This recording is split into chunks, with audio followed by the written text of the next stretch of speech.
Many traders find it challenging to spot a valid, high-quality order block, which often leads to considerable losses. This video is entirely focused on order blocks. In this advanced tutorial, we'll break down the complexities of order blocks, examine their different types, and share step-by-step guidance on recognizing high-quality ones, including rules, criteria, entry, and exit models. If that sounds like something you're interested in, make sure to give this video a thumbs up to show your support and subscribe to our channel. We'll see you right after the intro and disclaimer.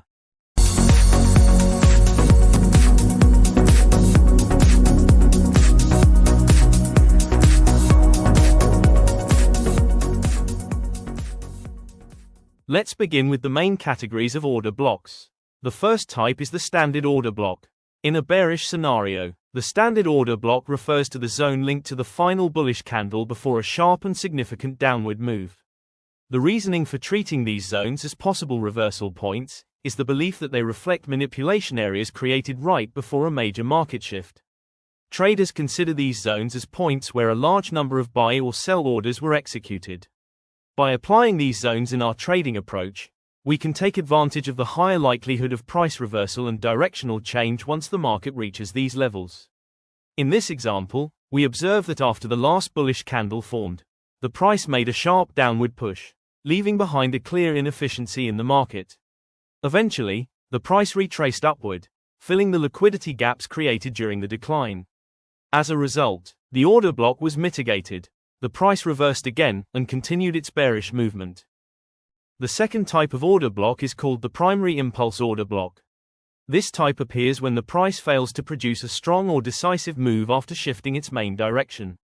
In a bearish situation, the primary impulse order block is recognized as the first weak bearish candle that appears before a sharp and significant downward move.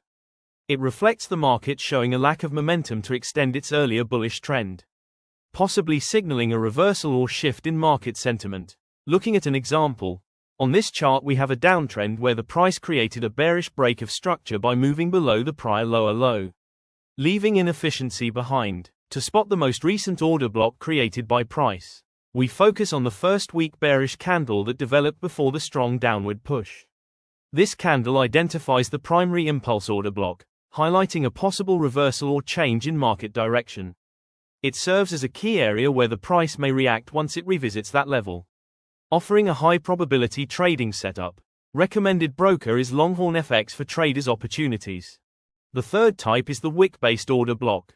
In a bearish scenario, a wick-based order block forms when the shadow or wick of the last bullish candle, or the first weak bullish candle, is greater than half the size of the entire candle body. In this setup, only the wick of the candle is marked as the order block, ignoring the body. This method provides a more refined and smaller zone compared to using the full candle size as our area of interest. As shown here, the price pushed sharply to the downside and created a series of bearish breaks of structure. It's clear that this candle, located at the extreme, is the first weak bullish candle formed before the sharp bearish movement. But notice how the wick of this candle is greater than half of the entire candle.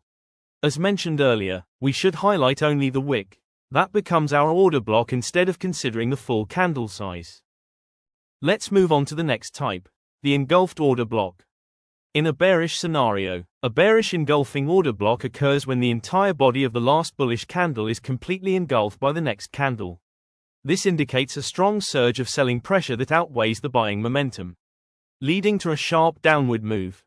In this example, we observe a shift in market dynamics as price breaks structure to the downside, signaling a change of character from the previous uptrend. The candle we're focusing on is the last bullish candle formed before the bearish move, where its entire body is engulfed by the following bearish candle, showing clear bearish momentum. On closer inspection, we see that the wick of this bullish candle is larger than half the size of the whole candle. This raises a question: should we classify this setup as a wick-based order block, focusing only on the wick, or should we treat it as an engulfed order block, highlighting the entire candle? In this case, it is advised to consider it as an engulfed order block and mark the entire candle as the area of interest. Let's move on to the next type of order block, the breaker block. A breaker block is simply a failed order block that has been broken and transformed into another supply or demand zone on the chart. As you know, The market can choose to ignore an order block or supply and demand zone for many reasons, such as a shift in market structure, being overvalued or oversold, tapping into higher time frame key levels, or retesting major liquidity zones located just above or below the order block. When an invalid order block fails to reject price and price breaks through it, the level then becomes a supply or demand zone. This is what we call a breaker block. Breaker blocks tend to be most effective when price breaks through them with strong momentum candles and only a small pullback. Here's an example. As you can see, price surged to the upside and broke through this order block with large momentum candles, leaving significant inefficiency behind. Later, price retraced downward to fill that inefficiency. It's also clear that after mitigating the breaker block, price sharply pushed upward once again. Notice too that price ignored the standard order block located at the extreme. Now, let's cover the final type, the mid-movement pivot order block. This occurs when an opposite color candle forms in the middle of a strong bullish or bearish move. Such a candle acts as a potential reversal signal, suggesting either a reversal or a temporary pause in the ongoing trend. The psychology behind this block is that these zones are treated as potential reversal areas, where price often reacts and shifts direction upon retesting them. They serve as crucial signals of a possible loss in momentum or the start of a consolidation phase within the prevailing trend. Because of this, we monitor these zones as key reversal areas that deserve close attention. Traders, we've now thoroughly discussed the major types of order blocks that often appear on real price charts, helping us build a solid foundation for identifying them. In the next video, we'll dive into the entry models that can be integrated into our trading strategies, using order blocks, along with the rules to properly apply these models for trade execution based on order block analysis. Stay tuned for part 2 of this video, and thank you for watching.